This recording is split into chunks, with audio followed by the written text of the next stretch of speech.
Ya, bismillahirrahmanirrahim. Assalamualaikum warahmatullahi wabarakatuh.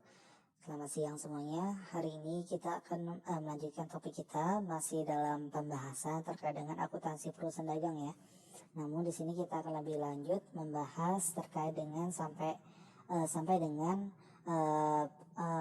laporan ya, laporan keuangan di perusahaan dagang. Akun-akun apa aja yang dalam perusahaan dagang tersebut seperti itu. Nah, di sini coba kita akan bahas kembali ya, review sedikit yang kemarin sudah saya jelaskan ya. Jadi dalam hal biaya angkut dalam perusahaan dagang itu terbagi dari dua metode, yaitu FOB shipping point dan FOB destination point. Kita akan bahas kembali. Oke, yang pertama FOB shipping point. Nah, di sini pembeli membayar ongkos angkut dan mendapat persediaan barang dagangan di akun mereka. Jadi hak kepemilikan itu akan beralih ke pembeli pada titik pengiriman. Artinya apa? Artinya karena si pembeli yang membayar ongkos angkut tersebut, maka si penjual tidak akan menanggung resiko yang terjadi sejak barang tersebut keluar dari gudangnya si penjual. Ya, jadi itu semua nanti akan yang menanggung adalah si pengangkut tadi, karena pembeli yang akan membayar ongkos angkutnya. Jumlahnya seperti apa sih? Contohnya misalnya kayak gini, pada tanggal 10 Juni, Net Solution membeli barang dagang dengan makna data dengan kredit sebesar $900. Syaratnya FOB shipping point dan membayar ongkos angkutnya $50. Nah, jadi di sini si Net Solution karena menggunakan metode FOB shipping point, maka dia yang harus menanggung biaya angkutnya. Ya, biaya angkutnya ditanggung oleh Net Solution sebagai si pembeli. Jadi si Net Solution akan mencatat yang pertama, ada dua jurnal ya. Jurnal pertama itu dia mencatat adanya barang masuk karena pembelian tadi ya, $900 pada utang usaha. Jadi dia berutang ke makna data. Kemudian di keterangannya jangan lupa ditambahkan syaratnya, apakah dia shipping point atau destination point. Nah, kan dia shipping point, maka kita akan mencatat jurnal kedua. Nah, kita akan bebankan ke persediaan barang dagang. Artinya di sini beban angkut tadi atau biaya angkut tadi kita akan tambahkan itu sebagai bentuk penambah persediaan barang dagang. Karena itu dikeluarkan kan, biaya angkut tadi dibayarkan itu karena adanya pembelian barang dagangan dari makna data tadi, seperti itu. Sehingga kita akan bebankan ke akun persediaan barang dagang. Ya, ini pakai metode perpetual ya, perpetual. Kemudian jangan lupa keterangannya membayar ongkos angkut. Nah, sedangkan FOB destination point itu kebalikannya ya. Di sini penjual yang akan membayar ongkos angkutnya dan mendapat biaya pengiriman. Jadi dia akan dapat itu sebagai biaya pengiriman. Nah, hak kepemilikan beralih ke pembeli ketika barang tiba di tempat tujuan. Nah, jadi si penjual yang akan tetap menanggung segala resiko bisa terjadi kerusakan dan lain sebagainya pada saat barang tersebut diantar dari penjual ke pembeli, seperti itu. Nah, sehingga di sini pencatatannya sedikit berbeda dari yang sebelumnya. Misalnya pada tanggal 15 Juni Net Solution menjual barang dagang ke Crans Company secara kredit senilai $700. Syaratnya FOB destination. Harga pokok penjualan dari Net Solution itu $480 dan Net Solution akan membayar biaya transportnya karena dia sebagai penjual sebesar $40. Nah, jurnalnya ada dua juga. Yang pertama adalah menjurnal terkait dengan piutang usaha ya, piutang dagang si Crans Company tadi pada penjualan. Jadi terjadi penjualan, jadi piutang dagang pada penjualan. Jangan lupa dikasih keterangannya FOB destination. Kemudian yang kedua mencatat HPP-nya ya, karena ada barang terjual jadi HPP-nya berkurang, dikeluarkan $480. Kemudian pada persediaan barang dagangan $480. Nah, ini mencatat harga pokok penjualan ke Crans Company. Kemudian $40 gimana? Ya, $40-nya itu dicatat di jurnal berikutnya. Ya, ini biaya pengiriman pada kas. Nah, jadi dia nggak dicatat di persediaan ya. Kalau yang tadi kan si pembeli yang akan mencatat sebagai persediaan, karena itu dia membeli dan mengeluarkan biaya angkut karena terjadinya pembelian tadi, sehingga itu wajar, itu akan kita tambahkan ke persediaan kita sebagai menambah harga pokok harga pokok pembelian dari barang yang kita beli, seperti itu. Nah, yang berikutnya terkait dengan pajak penjualan. Nah, di pajak penjualan di sini misalnya contohnya 12 Agustus menjual barang dagang secara kredit ke Lehman Company senilai $100 dengan pajak 6%. Nah, sehingga yang kita catat di sini langsung ditotalkan dengan pajaknya. Berarti kan 6% dari 100 berarti $6 pajaknya. Jadi kita catat langsung aja piutang usaha pada penjualan, dan piutang usahanya total ya, secara total $106, kemudian pada penjualan $100, dan hutang pajak penjualan. Biasanya pajak penjualan ini dalam perpajakan itu disebut PPN ya, pajak pertambahan nilai untuk barang kena pajak. Nah, di sini itu disebut utang pajak. Kenapa utang pajak? Karena itu yang harus kita setor nantinya di kalau ini bulan Agustus, berarti dia kalau di dalam perpajakan ya, ini misalnya terjadi bulan Agustus, dia dikumpulin dulu sampai dengan akhir bulan, kemudian nanti sebelum tanggal 10 September ya, kalau dalam pajak itu ini namanya pajak masa atau pajak bulanan. Nah, jadi dikumpulin dulu sama sebulan ya PPN-nya, kemudian disetorkan. Nah, disetorkannya itu sebelum tanggal 10 bulan berikutnya. Jadi kalau di Agustus berarti 10 September. Sebelum 10 September dia harus setor ini utang pajak. Jadi nanti kalau sudah disetor berarti nanti jurnalnya utang pajak pada kas. Seperti itu. Oke. Nanti ini akan lebih lanjut kalian pelajari di perpajakan ya, mungkin di semester 3. Ya, lanjut. Ya, yang berikutnya ini misalnya tanggal 15 September penjual menyetorkan 2.900 pajak ya, pajak penjualan atau pajak penambahan nilai PPN ke otoritas pajak. Ya, selama di bulan Agustus. Nah, ini ya jurnalnya utang pajak pada kas. Nah, keterangannya menyetorkan pajak penjualan yang dipungut selama bulan Agustus. Jadi di sini dia dikumpulin dulu ya selama sebulan baru disetorkan. Jadi nggak kayak perpetual langsung disetor pada saat itu juga. Itu bisa saja terjadi jikalau pajaknya bersifat final namanya. Nah, nanti lebih lanjut di perpajakan ya. Nanti kalian akan dapatkan materi itu di perpajakan. Intinya di sini dalam akuntansi pencatatan pajak seperti ini. Jadi kalau dia sebagai pemungut pajak, maka dia itu anggap sebagai hutang pajak penjualan. Nah, yang berikutnya kita akan membahas terkait dengan ilustrasi perbedaan catatan antara penjual dan pembeli. Kita asumsikan di sini 2 perusahaan, Scully Company sebagai penjual dan Barton Company sebagai si pembeli. Nah, di sini ada transaksi yang pertama 1 Juli, Scully Company menjual barang dagang secara kredit ke Barton Company senilai $7.500. Syaratnya FOB shipping point N per 45. Nah, jadi di sini artinya kalau N per 45 artinya dia nggak ada diskon tuh ya.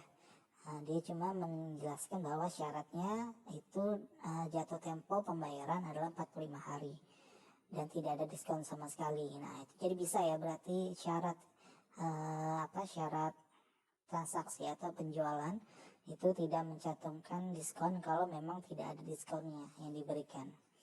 Nah, kemudian harga pokoknya 4.500. Nah, jadi bagaimana pencatatan si penjual dan si pembeli? Nah, jadi pertama untuk Scully Company sebagai penjual, dia akan mencatat itu sebagai piutang usaha pada penjualan. Karena Barton Company sebagai pembeli ya secara kredit, sehingga dia timbul piutang usaha atau piutang dagang ya. Kemudian kita catat harga pokok penjualan pada persediaan barang dagangnya 4.500. Bagaimana Barton Company, apakah perlu mencatat? Ya, jadi perlu catat dia sebagai penambah persediaannya karena ada pembelian ya, pembelian dari sekali company. Jadi catatannya Barton Company persediaan pedagang pada hutang dagang sekali company 7.500. Nah, jadi di sini masing-masing ya dua-duanya ini menggunakan metode perpektual ya. Nah, pendekatannya menggunakan persediaan barang dagang. Nah, ini perbedaannya pencatatannya. Jadi si pembeli mencatat cuma satu jurnal, si penjual mencatat dua jurnal. Ya, jurnal kedua itu dia mencatat untuk harga pokok penjualan, harga pokok barang dari barang yang dijual untuk bisa mengetahui. Oh, ternyata dari sini kita bisa tahu keuntungannya itu adalah ini dikurangi ya ini. Ya. Berarti 3.000 ya, 3.000 dolar keuntungannya. Bukan keuntungan bersih, ini keuntungan kotornya ya, keuntungan kotornya dari penjualan ini, seperti itu. Nah, selanjutnya 2 Juli Barton Company membayar biaya transportasi sebesar 150 dolar atas pembelian tanggal 1 Juli dari sekali company.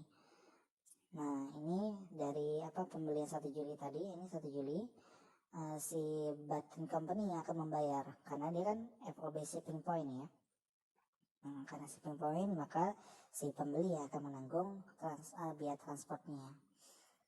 Maka di sini penjual tidak menjurnal karena dia tidak membayar apapun atau tidak mengeluarkan uang apapun ya atas biaya akut tersebut. Nah, si Barton Company akan mencatatnya itu menambah persediaan barang dagang ya. Jadi jangan sampai salah ya. Jadi penjual tidak menjurnal, si pembeli akan menjurnal karena dia menanggung biaya transportnya. Karena menggunakan tadi metode FOB shipping point, si pembeli akan menanggungnya. Nah, yang berikutnya 5 Juli sekali company menjual barang dagang secara kredit lagi dengan ke Barton Company senilai 5.000 dolar. Syaratnya FOB shipping point N per 30. HPP-nya 3.500. Nah, bagaimana pencatatannya? Ya, sama kayak tadi ya.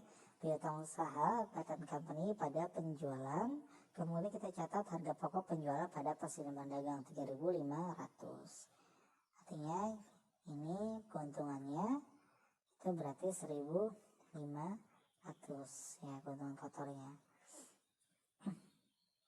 Nah, Barton Company catatnya apa? Ya benar, persediaan barang dagang pada hutang usaha atau hutang dagang dari sekali company kepada sekali company 5.000 dolar.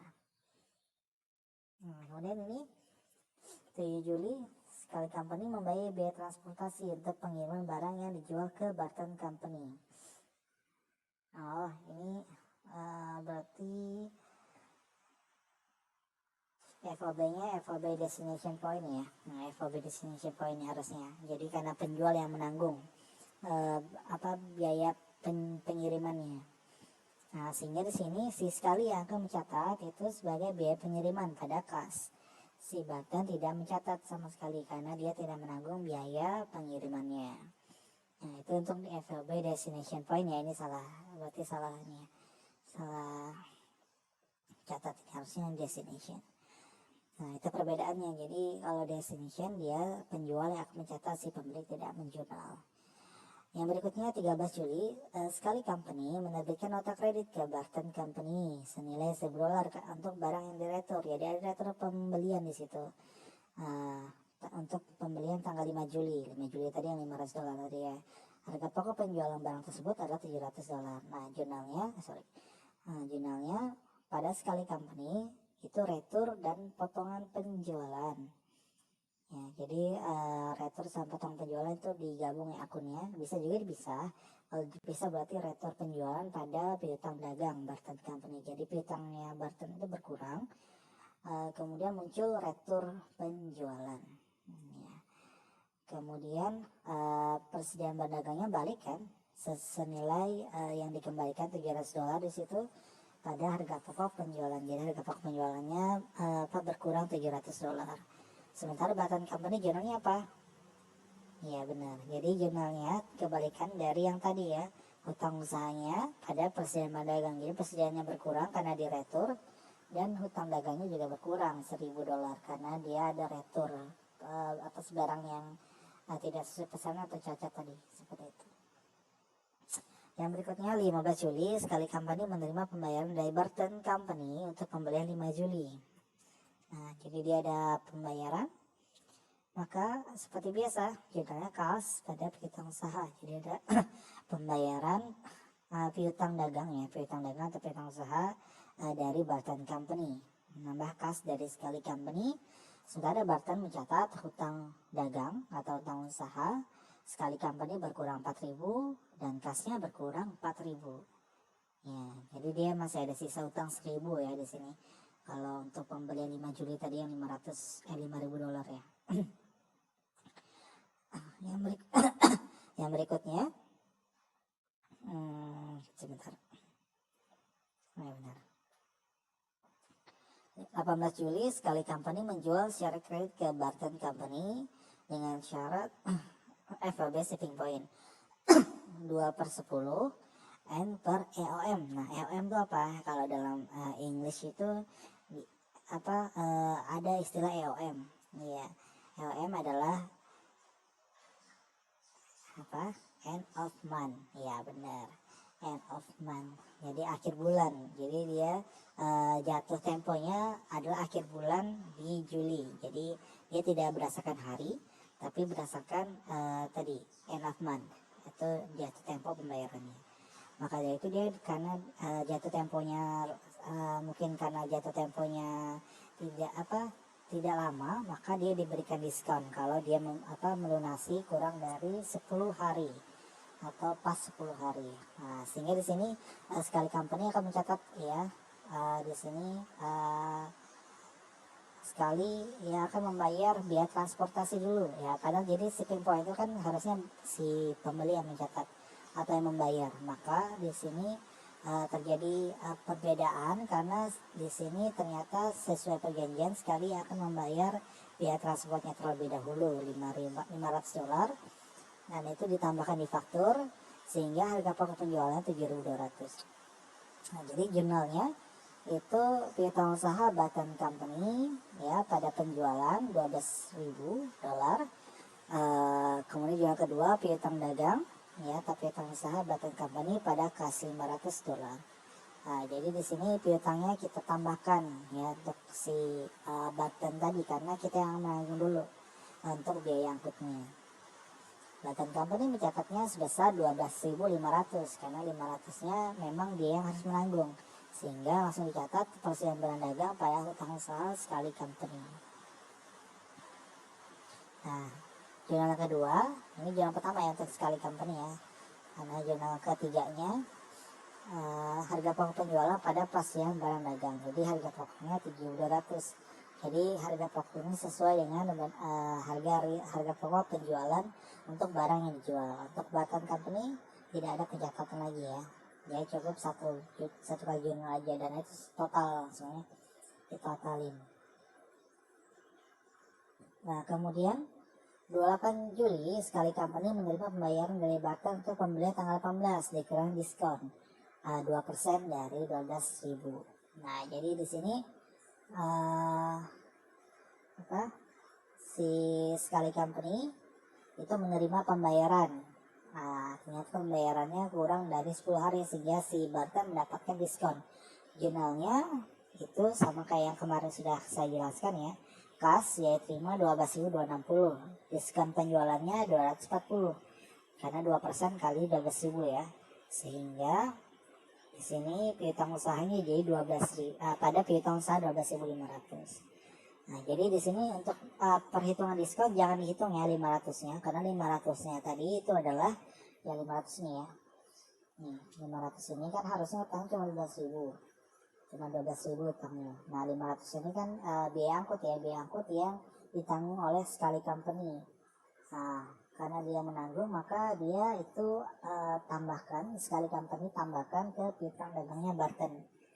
Nah, itu bisa dilakukan. Jadi kalau untuk metode shipping point walaupun si pembeli yang harus menanggung, tapi si penjual bisa juga yang menanggung biaya angkutnya dengan catatan itu akan ditambahkan ke sebagai penambah piutang dagang si pembeli tadi. Ya, sehingga di sini untuk diskonnya itu jangan sampai salah, 2%-nya itu dikalikan 12.000 ya, bukan dikalikan 12.500, karena 500-nya itu adalah biaya angkut, bukan harga barangnya, seperti itu. Nah, si Barton akan mencatatnya utang usaha, utang dagang atau utang usaha 12.500 pada persediaan barang dagang 240, jadi dikurangi 240 karena itu ada diskon ya kan, dan kas 12.260. Nah, di 12.260 ini dia sekaligus bayar biaya angkut yang kemarin yang tadi ditanggung oleh sekali company ya. Kemudian yang berikutnya terkait dengan jurnal penyesuaian. Nah, setelah neraca saldo disusun, itu akan dibuat jurnal penyesuaian. Jadi neraca saldo dalam perusahaan dagang itu kurang lebih sama ya dengan yang perusahaan jasa yang kemarin sudah kalian pelajari. Perbedaannya hanya di persediaan. Jadi ada persediaan barang dagang di situ, piutangnya, piutang dagang. Kalau misalnya ada utang, berarti ada utang dagang, seperti itu. Jadi yang lainnya sama. Nah, setelah itu kita buat jurnal penyesuaian di akhir tahun ya, di akhir tahun atau akhir periode.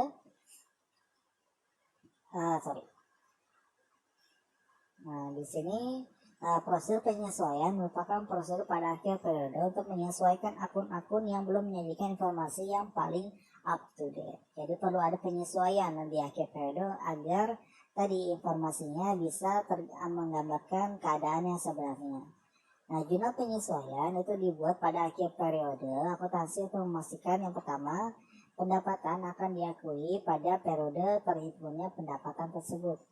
Nah, jadi di sini itu adalah tujuan pertamanya. Tujuan kedua, beban-beban. Jadi beban diakui pada periode terjadinya beban tersebut. Nah, jadi jurnal penyesuaian itu biasanya berkaitan dengan pengakuan pendapatan ataupun beban-beban yang belum dicatat atau belum diakui di periode tersebut atau salah mencatat.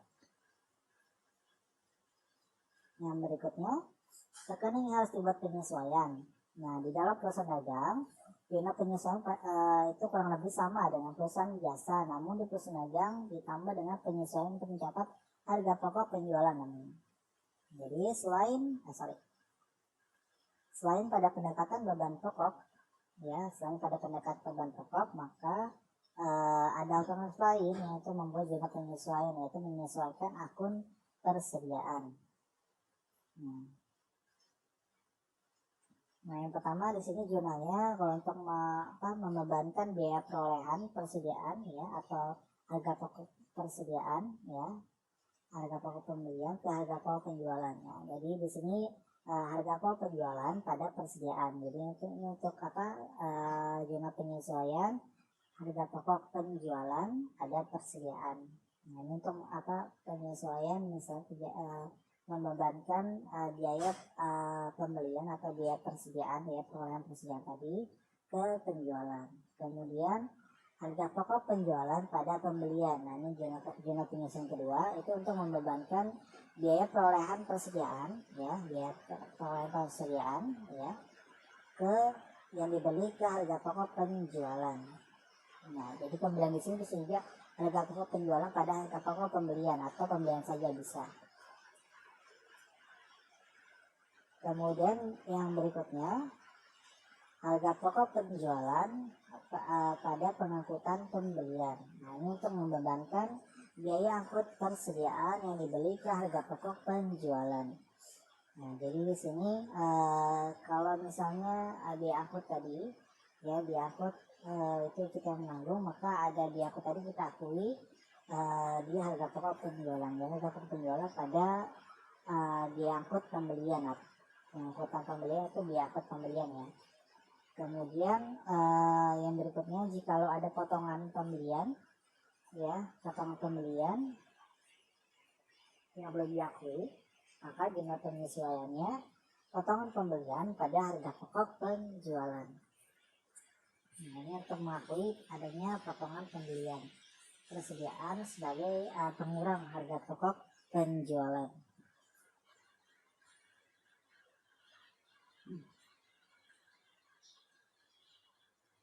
Kemudian yang berikutnya persediaan pada harga pokok penjualan.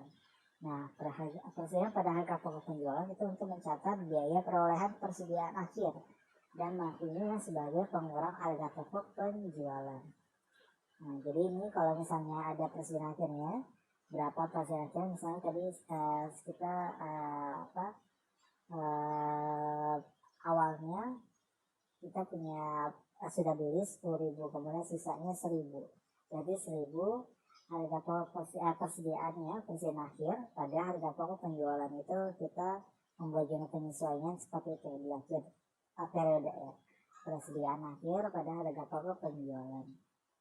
Kemudian retur pembelian pada harga pokok penjualan. Nah, ini untuk mengakui retur pembelian persediaan sebagai pengurang harga pokok penjualan. Nah, ini untuk mencatat retur pembelian yang belum dicatat ya di akhir periode.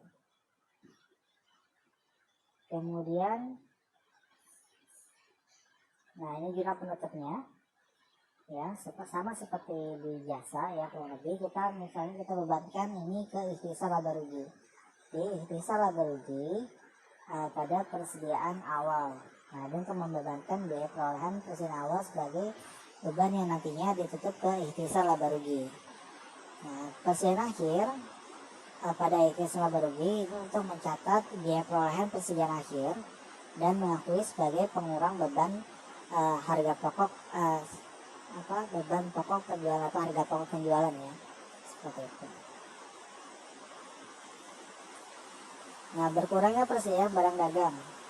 Di sini catatan persediaan misalnya net solution mengindikasikan bahwa terdapat persediaan yang tersedia untuk dijual sebesar 63.950 pada tanggal 31 Desember 2019. Perhitungan phishing mengungkapkan bahwa hanya 62.150 yang benar-benar tersedia. Nah, artinya di sini perhitungan fisik ini dia menggunakan metode periodik ya. Jadi karena ada perhitungan fisik stock of name di akhir periode, maka dia perlu ada jurnal penyesuaian untuk menyesuaikan catatannya 63.950, ternyata pas dihitung fisik hanya 62.150 di gudang. Berarti penyesuaiannya, dan setelah dicek itu harus dicek juga ya, itu benar-benar terjual atau itu hilang seperti itu. Ternyata kalau misalnya itu benar-benar terjual, artinya kita harus mencatat atau membuat ayat jurnal penyesuaian. Jurnal penyesuaiannya harga pokok penjualan pada persediaan barang dagang. Karena dia kan catatannya 63.950, perhitungan fisiknya 62.150, jadi selisihnya ini adalah kita kurangi dari persediaan kita. Nah, jadi persediaannya berkurang, harga pokok penjualannya bertambah sehingga senilai selisihnya tadi, seperti itu. Nah, ini contoh untuk jurnal penyesuaian yang terjadi di perusahaan dagang ya. Biasanya itu tidak jauh-jauh dari perbedaan antara catatan persediaan ya dengan catatan pada saat terjadinya stock of them. Yang berikutnya jurnal penutup. Nah, semua laporan keuangan yang disusun selanjutnya membuat setelah laporan keuangan disusun itu akan membuat jurnal penutup. Ya, jurnal penutup dilakukan untuk menutup akun temporer bersaldo debit untuk menutup akun penjualan, ya kan? Dan untuk menutup saldo laba ke akun modal. Nah, setelah jurnal penutup posting, semua akun nominal akan menjadi nol, sama kayak yang di perusahaan jasa ya. Hanya akun aset kewajiban modal yang bersaldo karena akun tersebut tidak ditutup.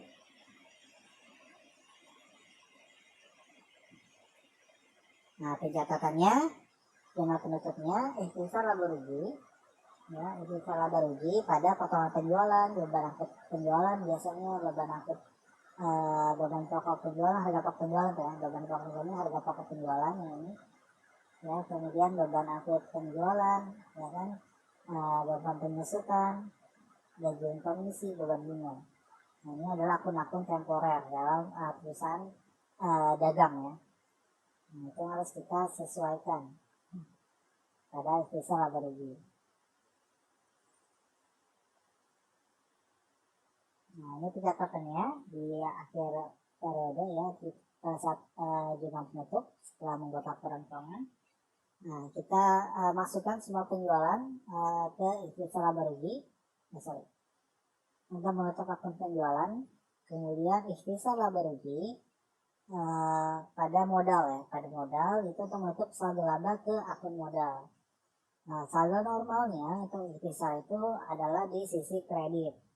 Jadi, jika saldo ikhtisar laba rugi lebih besar di sisi kredit daripada debit, maka terjadi laba. Dan sebaliknya, jika debitnya lebih besar daripada kredit, maka itu rugi.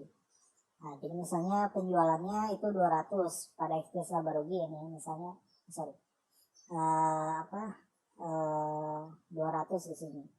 200 penjualan pada ikhtisar laba ruginya 200. Nah, kemudian ini 100. Ya, di sini 100. Masuk. Nah, berarti di sini kreditnya lebih besar daripada debit, sehingga itu terjadi laba. Karena penjualan lebih besar daripada modal yang dikeluarkan.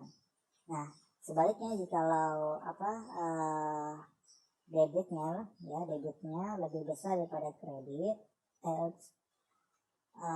debitnya lebih besar daripada kredit, maka itu terjadi kerugian seperti itu. Jadi misalnya tadi catatannya penjualannya 100 ya, kemudian ikhtisar modalnya itu 200, maka itu terjadi kerugian di sini. Seperti itu.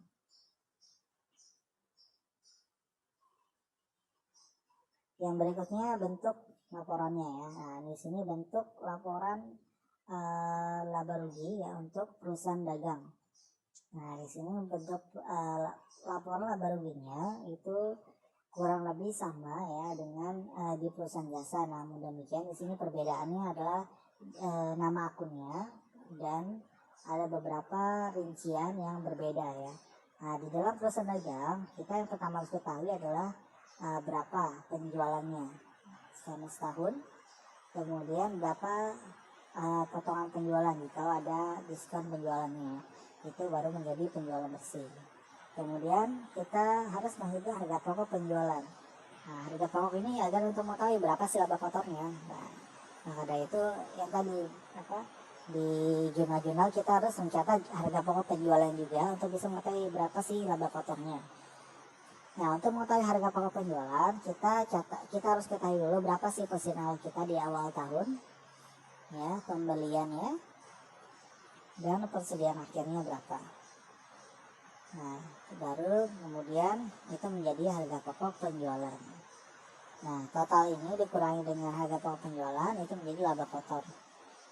Laba kotor dikurangi dengan biaya operasional, ya, biaya operasionalnya macam-macam ya, biaya operasional di bagian kantor ataupun atau di bagian marketing, biaya gaji, listrik dan lain sebagainya. Nah, itu baru menjadi laba usaha sebelum pajak. Earning before interest and tax atau earning before tax, EBT. Baru setelah dikeluarkan pajak menjadi earning after tax. Jadi kita ilustrasikan sedikit ya. Misalnya penjualannya itu selama 1 tahun itu $1 juta ya. Nah, saya catat 03 nya dihilangkan aja. Nah, $10 misalnya $10, kemudian potongan penjualannya misalnya terjadi itu $10. Nah, sehingga penjualan bersihnya berapa? 990 ya. Kemudian harga pokok penjualannya position awal misalnya ini ada $100. Nah, $100 pembeliannya ada misalnya 1.500 dolar. Kemudian persediaan akhirnya misalnya persediaan akhirnya itu tersisa $200. Nah, berarti 1.500 tambah 100 ya, 1.500 mungkin kebalik.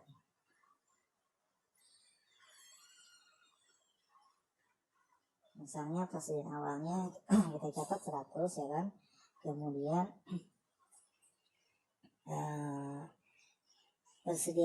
pembeliannya misalnya 500 persediaan akhirnya 100 juga. Nah berarti kan HPP-nya 500. Nah, HPP 500 jadi dikurangi laba kotornya 490. Biaya operasional misalnya kita kurangin itu 190. Nah berarti di sini sisanya 300 ya. Sisanya 490 dikurangi 190 berarti sisanya $300 seperti itu. Nah, jadi dari cara mencatatnya untuk di laporan laba rugi di perusahaan dagang. Kemudian laporan perubahan laba ditahan. Nah, perubahan laba ditahan ya itu untuk mencatat laba ditahan, kejadian laba ditahan di perusahaan dagang. Nah, caranya yang pertama laba ditahan awal periode berapa? Ya ini laba ditahan awal periode itu diambil dari laba ditahan periode sebelumnya. Laba ditahan akhir di periode sebelumnya. Ditaruh di sini. Kemudian laba usaha periode berjalannya berapa? Dividen. Ini pengurangan dividen untuk misalnya dia ada pembagian dividen bagi para pemegang saham ya kan. Kemudian laba ditahan di akhir periode berapa? Seperti itu. Nah, jadi misalnya kita hubungkan dengan tadi ya. Laba ditahan awal periode yang lalu misalnya $500.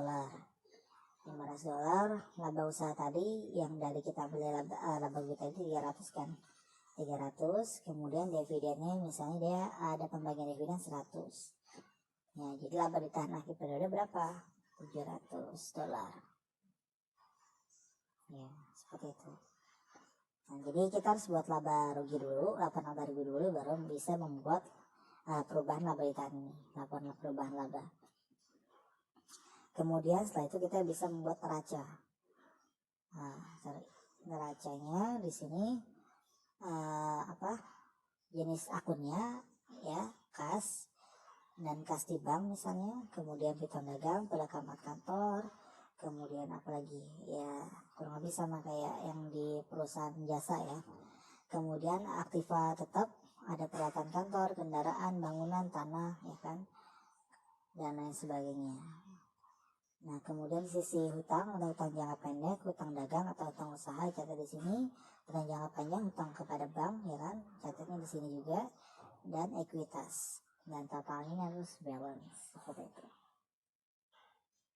Ya jadi intinya kurang lebih sama dengan perusahaan jasa. Neraca, bentuk neracanya, akun-akunnya juga kurang lebih sama, namun yang perbedaannya ada beberapa perbedaan, yaitu di sini ada piutang dagang, kemudian ada persediaan barang dagang ya.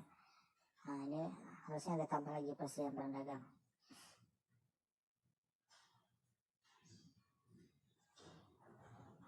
Nah persediaan barang dagang taruh di situ. Kemudian di sisi utang tuh kurang lebih sama ya, ada utang dagang atau utang ke bank, hipotek dan lain sebagainya. Nah berikutnya laporan arus kas. Laporan arus kas itu untuk menjelaskan saldo kas akhir di perusahaan tersebut.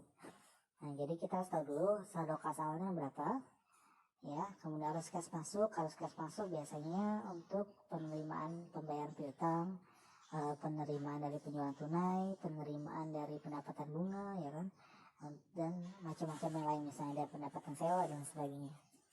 Itu kas masuknya berapa, kemudian kas keluar untuk sebaliknya pembayaran tunai, pembayaran hutang dagang, pembayaran hutang ke bank, pembayaran air, listrik dan sebagainya. Nah itu masuk jumlah kas keluar berapa. Jadi saldo kas awal ditambah dengan arus kas masuk baru dikurangi dengan kas keluarnya, itu menjadi saldo kas akhir periode. Oke, sampai sini jika ada pertanyaan silakan di komentar ya. Yang berikutnya terkait dengan rasio. Nah ini tambahan ya, terkait dengan analisis efektivitas ya. Analisis efektivitas penggunaan aset untuk menghasilkan suatu penjualan di perusahaan dagang. Nah ini merupakan salah satu rasio ya, ataupun analisis ya, alat analisis yang bisa digunakan oleh manajer agar bisa menilai apakah pembelian aset aset di sini berbentuk persediaan ya, persediaan barang dagang itu sudah dalam hal ini efektif ya untuk bisa menghasilkan penjualan. Jadi jangan sampai kita beli barang dagang itu tapi dia tidak menghasilkan penjualan yang sesuai dengan keinginan kita, seperti itu. Maka dari itu di sini harus dilihat, kita bandingkan ya rasio penjualan bersihnya terhadap aset. Nah, ini nanti lebih lanjut untuk rasio keuangan ini kalian pelajari di akuntansi keuangan ya, atau di akuntansi manajemen rasio-rasio ini. Nah, ini cuma salah satunya aja. Nah, kalau untuk rasio profitabilitas namanya, itu mengukur bagaimana efektivitas penggunaan aset untuk menghasilkan suatu penjualan. Nah, misalnya kita bandingkan antara Sears Company dengan Penny Company. Penjualan bersihnya Sears 41.366, nah Penny Company 31.846. Total asetnya di sini kita lihat adalah total aset dari awal tahun dan sampai dengan akhir tahun. Kita rata-ratakan di sini. Jadi rata-rata total aset untuk si Sears Company 47 juta sekian, kemudian Penny Company 20 juta sekian, 20 juta dolar sekian. Sehingga rasionya itu 41 penjualan bersih dibagi dengan total aset ya, rata-rata total aset itu Sears Company hasilnya 0,87, Penny Company 1,57. Nah, jadi bisa di sini artinya dalam jadi yang lebih baik itu adalah Penny Company. Kenapa? Karena dalam hal ini total asetnya yang dibeli itu cuma 20 juta tapi bisa menghasilkan 31 juta penjualan bersih. Sementara Sears Company dia punya total asetnya 47 juta, namun penjualan bersihnya dia hanya menghasilkan 41 juta. Artinya dia lebih banyak beli aset daripada penjualan yang terjadi. Sehingga lebih baik itu adalah si Penny Company. Nah, jadi rasio profitabilitas dari aset terhadap aset itu bisa dinilai, itu akan lebih baik nilainya jikalau lebih dari 1. Ya, kalau kurang dari 1 maka itu tidak baik, seperti itu. Ini berguna seperti itu untuk bisa menilai mana yang lebih efektif dan efisien, apakah sudah efisien atau efektif penggunaan aset atau pembelian aset yang kita lakukan. Oke, sampai di sini dulu untuk pertemuan kali ini. Jika ada pertanyaan silahkan komentar di bawah. Saya akhiri, kurang lebihnya saya mohon maaf. Wassalamualaikum warahmatullahi wabarakatuh.